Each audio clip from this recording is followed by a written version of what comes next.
Imagine a creeping storm on the horizon, the sound of waves crashing on the beach, the cool ocean breeze on your face. Now picture yourself standing in the heart of Sandpoint, where ancient whispers and untold dangers lurk just beyond the edge of town. Hello there, fellow GMs.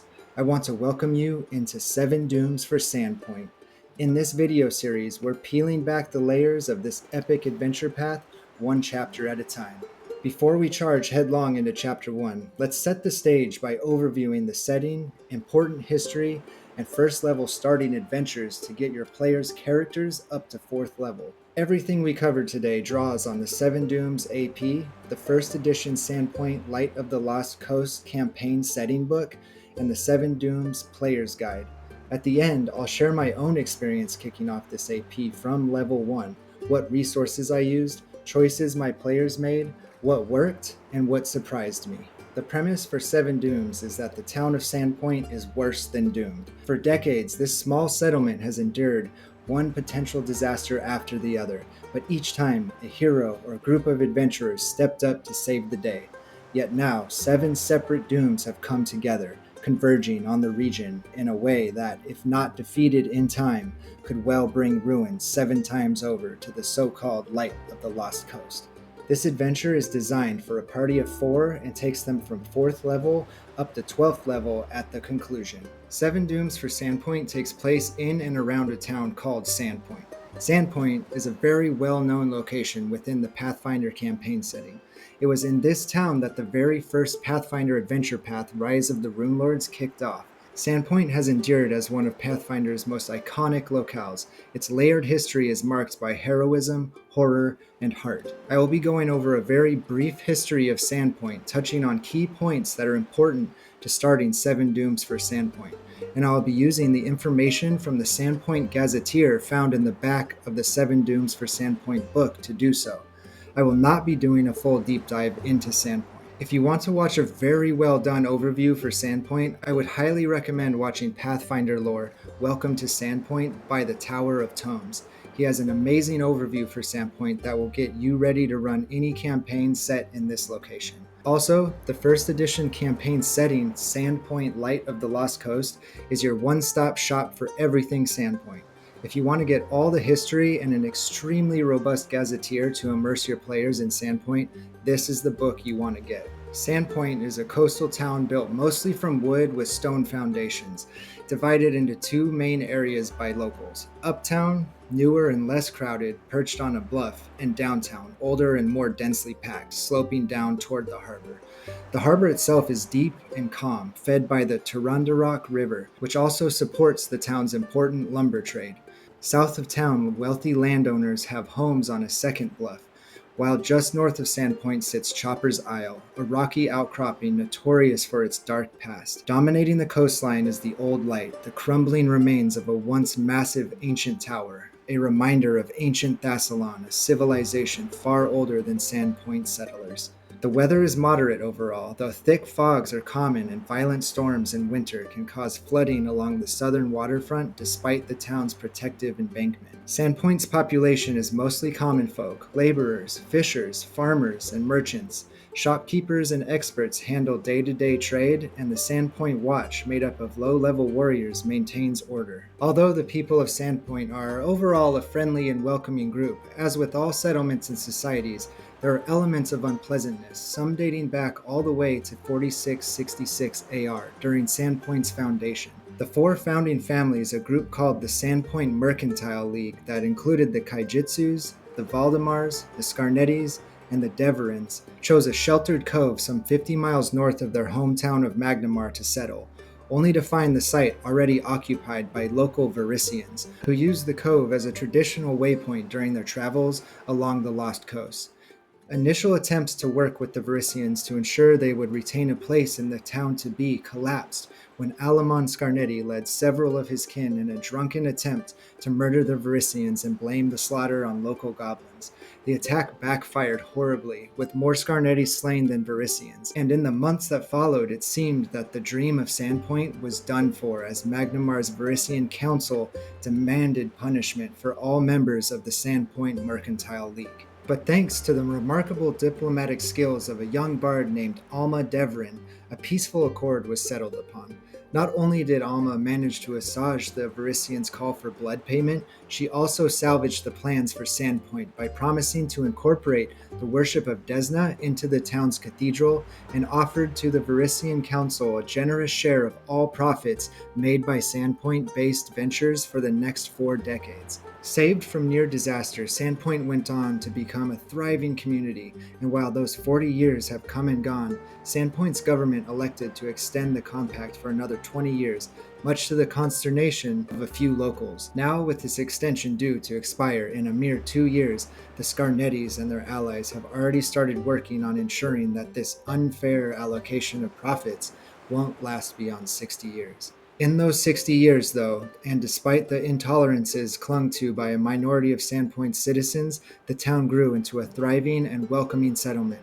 The lumber and fishing industries boomed, becoming Sandpoint's most profitable exports, while local farmers helped to ensure self-sufficiency. Yet, while blatant racism and willful hate seemed to be limited to only a few individuals, another tragic and more subtle form of ignorance swept through the town when a foundling baby showed up on the stoop of the Sandpoint Cathedral in 4684 AR. That child would grow up to be a spirited woman named Nualia. Her foster father, Ezekian Tobin, was also Sandpoint's religious leader, and as his adopted daughter grew older, it became apparent that she was more than human.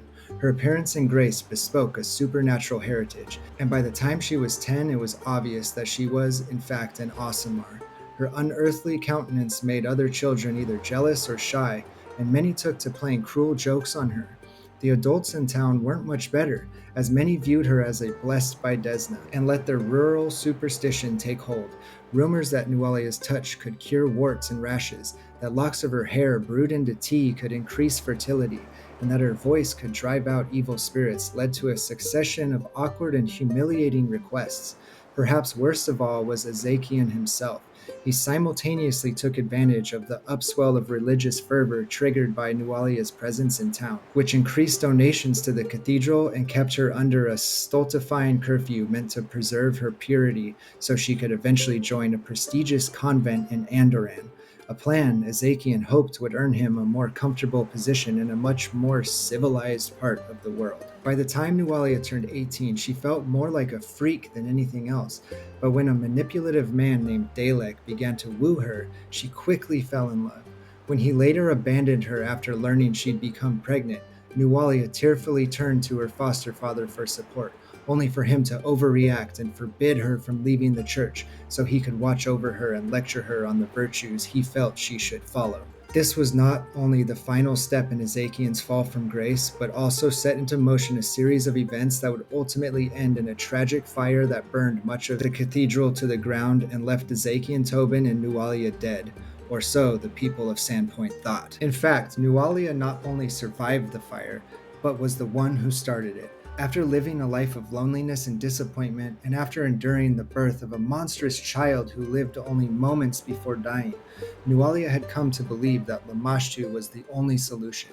Holy men and celestial ancestries had only brought her despair and pain, so she fell to the worship of the Mother of Monsters. In her dreams, Nualia envisioned a rebirth as a demon, but to achieve this freedom from her past, Lamashtu demanded sacrifices. Nualia gathered a tribe of goblins and a handful of mercenaries to her cause and engineered an attack on Sandpoint with the goal to offer the town as burned offerings to Lamashtu, only for her plans to be foiled by a group of adventurers. Her death saved Sandpoint from devastation, but what few in Sandpoint truly realized was that they had contributed to the tragedy themselves. Had Nualia been treated well, things might have turned out differently both for her and the town itself. At the very beginning of Seven Dooms for Sandpoint, the High Priest of Sandpoint Cathedral, Abstelar Xantus, seeks out the PCs with a plan that he needs help with, to offer Nualia's spirit an apology and forgiveness, so that her soul is not left in torment after death.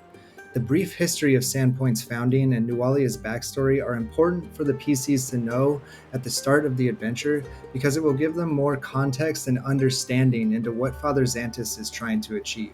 He feels responsible not only for his predecessor's failure to guide and protect Nualia, but also for inheriting a community that ostracized her as a half-divine outcast. He sees the town's historic mistreatment of Nualia with victim blaming, cruelty, and neglect and death as an ongoing injustice that Sandpoint has yet to make right.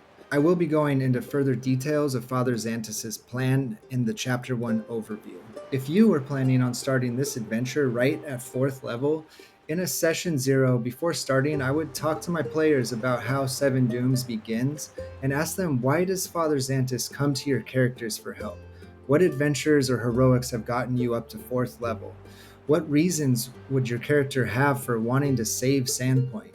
Using the 7 Dooms for Sandpoint Player's Guide can help the players answer these questions. The Player's Guide has a small gazetteer for Sandpoint designed for the players to get familiar with the town.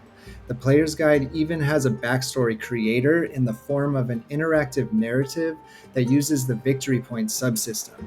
Using this will level your characters up from 1st to 4th level through gaining victory points while telling a story. This provides the players with the backstory they need to start this adventure. This is a really easy way to quickly build a backstory that lets the players get to roll dice and make choices while they are creating the backstory. I thought this was a really cool idea, especially if you want to jump right into the AP as quickly as possible. Whether you're starting this adventure at 4th level or 1st level, the Player's Guide is a great way to help the players build characters with ties to Sandpoint. If you decide to start this adventure at 1st level, the Player's Guide provides suggestions for adventures to run, such as the standalone adventure Rusthenge. This standalone adventure can serve as a good setup for 7 Dooms for Sandpoint. Rusthenge takes PCs into the ruins and mysteries of ancient Thassalon, precisely the same Thessalonian lore that underpins 7 Dooms for Sandpoint. Having already faced cryptic glyphs, Thessalonian ruins, and hints of a slumbering evil, your group won't be startled by the re-emergence of similar threats when they arrive in Varisia and Sandpoint. You will need to work with your group's motives for moving on from Chakikoth Isle and the Kindred Coast featured in Rusthenge to arrive in Sandpoint. Maybe Sandpoint is where the PCs are from and they were visiting the location of Rusthenge. But the characters should be precisely the level they need to catch Father Xanthus's eye and be ready to begin 7 Dooms for Sandpoint at the end of Rusthenge. Another suggestion in the Player's Guide is to run Burnt Offerings, the first Pathfinder adventure from the Rise of the Rude Lords AP. The plot of Burnt Offerings does serve as a sort of prequel for 7 Dooms. The PCs get to take on Nualia and her goblin tribe directly. So a group that plays through Burnt Offerings will not only be the proper level, but will also have an investment in the town and a connection directly with Nualia's backstory. This assumes, though, that the characters didn't go on to finish the rest of the Rise of the Rune Lords, and your GM will need to update Burnt Offerings to work with the 2nd edition rules. Taken as a one-shot adventure, Burnt Offerings functions quite well as a single adventure with a definitive story that comes to a conclusive end, allowing you to play through this story, then have your 4th level characters go into semi-retirement for 17 years before they're called out of retirement as 7 Dooms for Sandpoint begins. The Player's Guide does say that this is an unusual possibility, and I agree with that. This would not be my first choice to start 7 Dooms at 1st level. The last suggestion in the Player's Guide is to use primarily Sandpoint Light of the Lost Coast. In this book, you can find a wide range of adventure hooks and quests to build your own low-level adventure set in Sandpoint. This method could possibly take the most work from the GM, as this book is a 1st edition book, and the GM would need to write and develop their own interpretation of the quests for 2nd edition. Light of the Lost Coast provides a table of level-specific quests associated with different locations and NPCs in Sandpoint. Some of them provide longer quest ideas and others provide shorter quest ideas.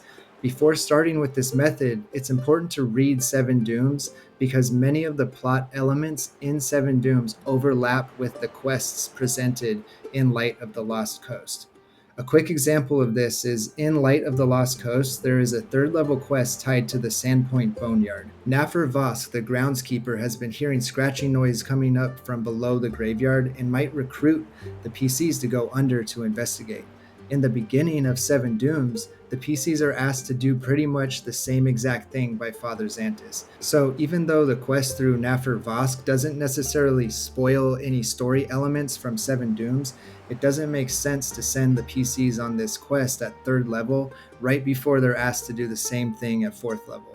This is just one example, so be sure to read through the books to figure out what makes sense to you. There are so many ways you could start Seven Dooms at 1st level. You don't have to take any of the suggestions from the player's guide.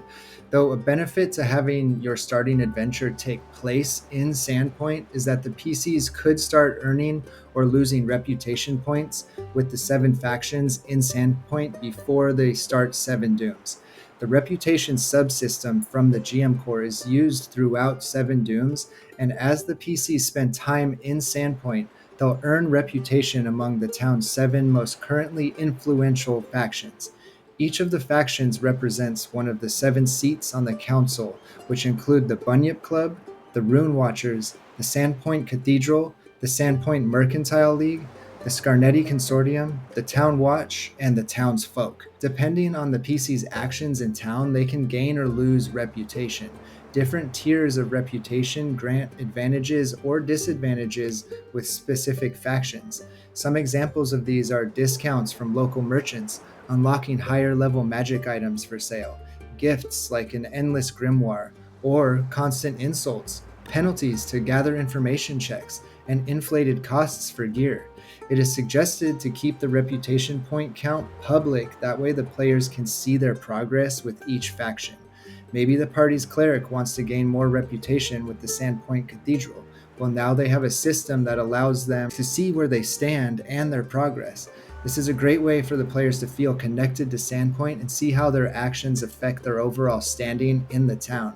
Before starting your campaign in Sandpoint, it's a good idea to read the Earning Reputation section in the back of Seven Dooms to get familiar with how it works and when to use it. Now that I've gone over all this important information to getting started, I'd like to talk about my experience. I am currently running Seven Dooms, and my group started this adventure at 1st level. I leaned heavily into the Light of the Lost Coast campaign setting. I wanted my players to build strong ties to the town, as of course they all opted for their characters to not be from Sandpoint. So we started off the adventure as a sort of sandbox in Sandpoint.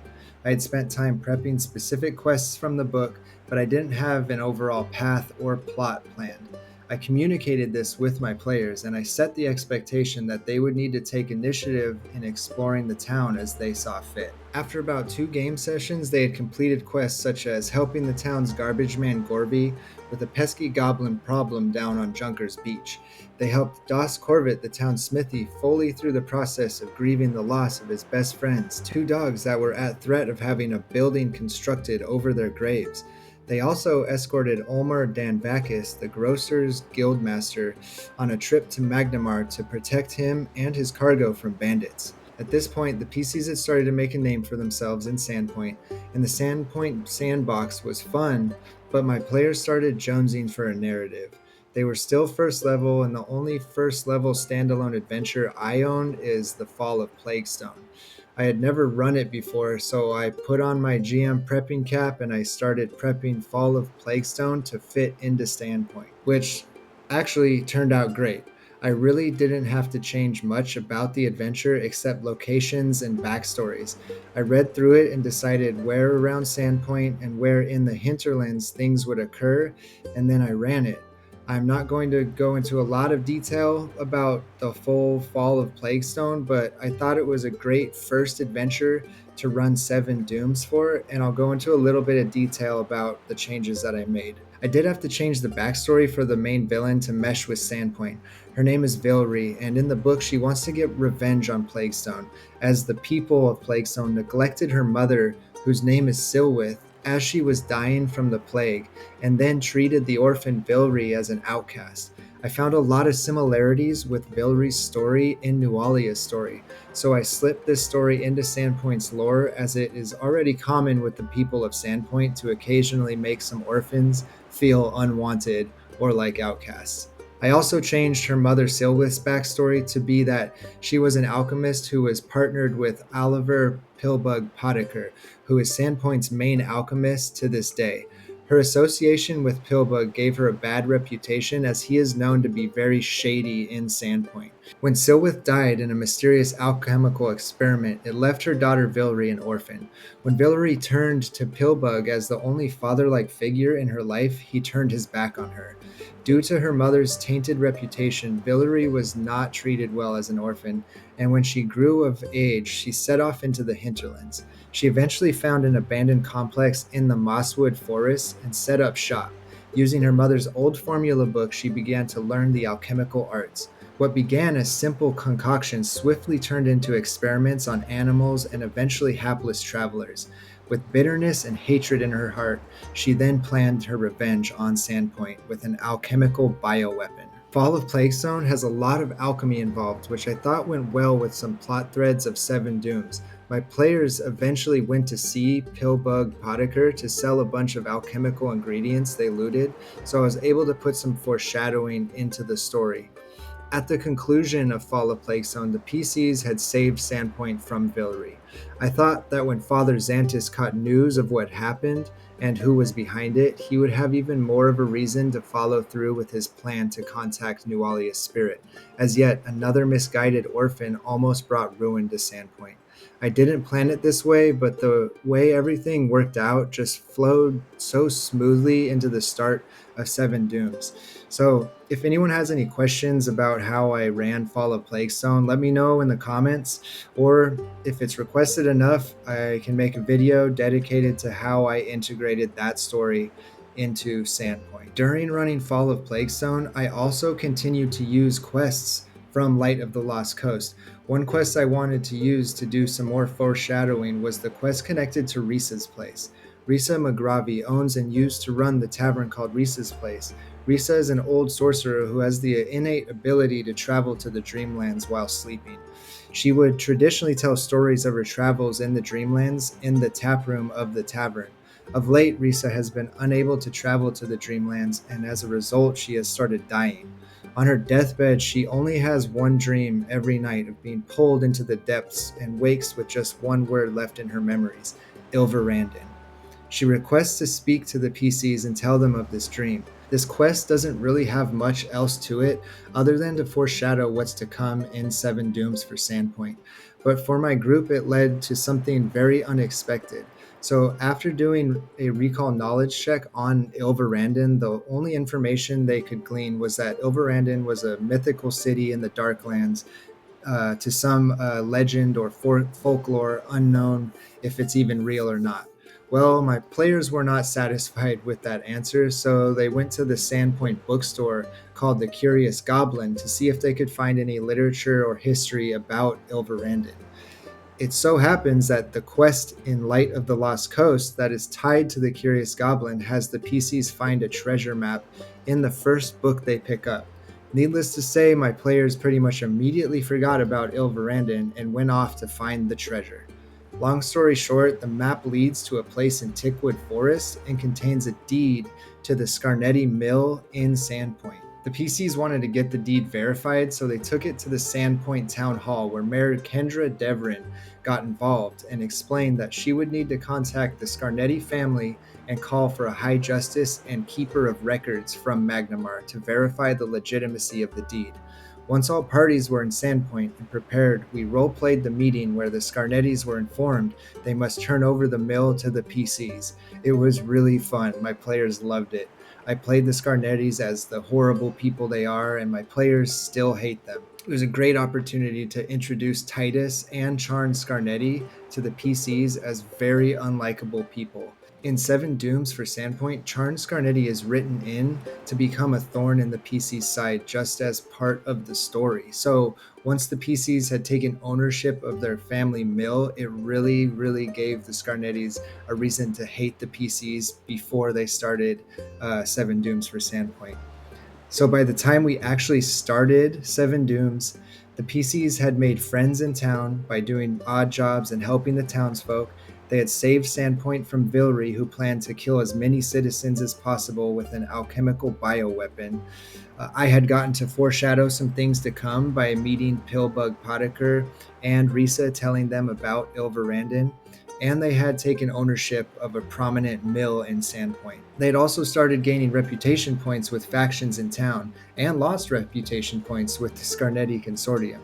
At this point, it was easy for them to want to stay in Sandpoint, which was my main goal in the first place, especially because they were very interested in keeping the mill, and they really dug into that mill, and they wanted to be the best mill owners Sandpoint had ever seen. So it gave them a lot of reasons to stay. They were tied to the town, and they were invested in Sandpoint by the time we got to start Seven Dooms. And there you have it, my journey launching Seven Dooms for Sandpoint from first level. Admittedly, weaving in Fall of Plaguestone and the Light of the Lost Coast setting meant more prep than I bargained for, but the payoff was incredible. It was a good kickoff that had my table fully immersed. So I hope this video has given you a clear roadmap, or at least a spark of inspiration to craft your own level 1 beginning to Seven Dooms for Sandpoint. In our next chapter, we're going to be diving straight into Chapter 1, exploring its plot and key scenes. Thank you all for watching. Until next time, happy GMing.